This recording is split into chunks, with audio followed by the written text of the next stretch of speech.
네, 금일 특징주로 그 필룩스를 보겠습니다. 필룩스는 사실 이제 뭐 여러 가지 IT 제품이라든지 뭐 소재, 부품 이런 복합적인 사업을 영위하는 업체예요. 근데 오늘 이제 올라가는 부분은 그 제약바이오 관련된 모멘텀이죠. 그래서 자회사의 면역 항암제에 대한 기대감이 부각이 되고 있습니다.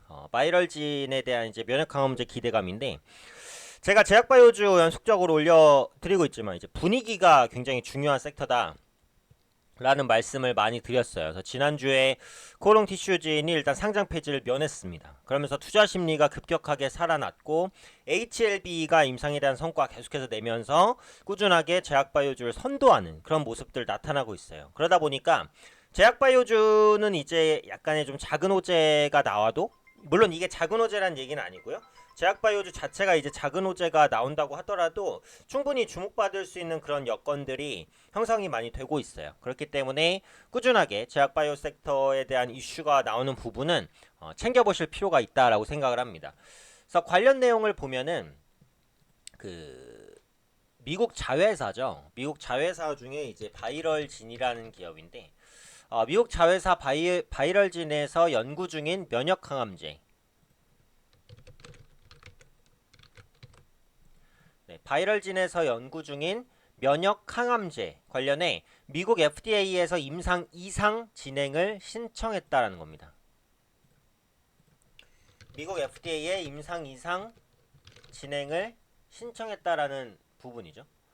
그래서 그 기존의 이제 바이럴진의 그 면역 항암제가 임상 일상에서 안정성이라든지 효력이라든지 이런 부분들을 어느 정도 인정을 받았다고 해요. 그래서 임상 이상에 대한 준비가 끝났고 그 임상 이상을 신청했다. 이렇게 보시면 되겠습니다. 근데 이제 임상 이상을 신청했다 뭐 이런 부분 충분히 호재인데 더 주목받을 수 있는 부분은 뭐냐면 보통 이제 임상이라는 게 임상 1상, 2상, 3상으로 진행이 되잖아요. 그게 이제 일반적인 단계긴 해요. 그러니까 임상 2상이 통과되면 이제 3상까지 거쳐서 통과돼야지 시판이 되겠구나. 이렇게 생각할 수도 있지만 이 필룩스의 면역항암제 같은 경우에는요. 미국 FDA로부터 희귀질환 치료제라는 지정을 받았습니다. 희귀질환 치료제는 뭐예요? 말 그대로 희귀질환을 치료한다라는 거거든요. 근데 희귀질환이라는 것은 희귀질환이라는 것을 보면 알 수 있겠지만 실제로 시장에 치료제라는 것이 마땅치가 않아요. 있어도 그 효과가 뚜렷하지 않거나. 그래서 희귀질환 치료제는 다른 임상에 들어가 있는 의약품보다 약간 우대를 해줍니다. 우대를.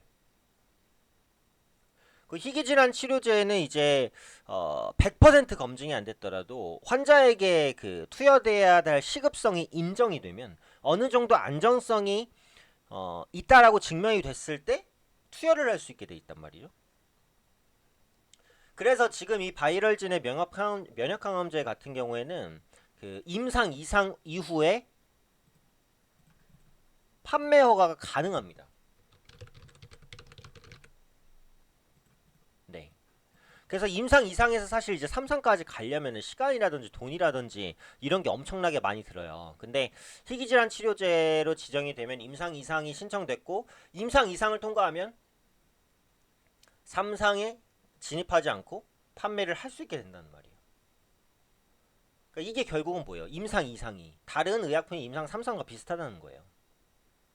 그래서 바이럴진의 이제 그 담당자는 임상 1상 시험 경과에서 설계나 이런 부분에 이상이 없어서 이상을 그대로 진행할 수 있다. 이렇게 이제 언급을 했습니다.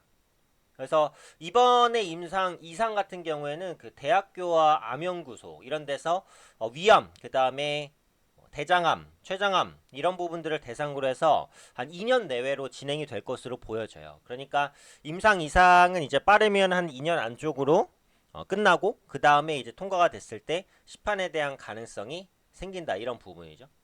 근데 이게 이제 말씀드린 대로 희귀질환 치료제이기 때문에 이상까지 성공적으로 완료가 된다라고 한다면 암 치료제 부분에 있어서는 분명히 높은 성과라고 보여져요. 실제로 이제 그 사측이라든지 아니면 학계에서도 이런 부분들을 많이 보고를 하고 있습니다. 그래서 임상 이상 통과 이후에 미국은 물론이고 글로벌 국가로 신약을 판매할 가능성이 있다라는 부분이에요. 그리고 뭐 항상 그렇지만 사측에서는 임상 이상 통과에 대한 자신감을 표명하고 있는 상태예요. 그래서 이런 부분들이 반영이 되면서 오늘 필룩스가 이제 강세를 보입니다. 근데 지금 보시면은 주가 측면에서 봤을 때는 엄청나게 떨어졌잖아요. 최고가 39,900원부터 6분의 1 토막이 났습니다. 그렇죠? 완전 급락이에요. 근데 이 바닥권에서 이슈가 나왔기 때문에 바닥권에서 수급 유입이 일단 나타나는 거죠.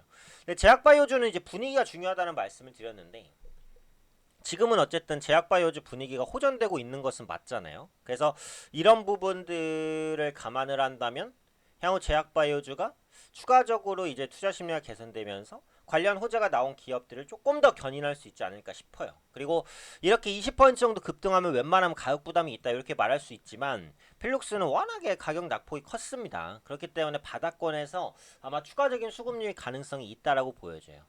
주요 1차적인 매물대는 일단 돌려냈고요. 2차적인 매물대가 5,500원 선, 600원 선입니다.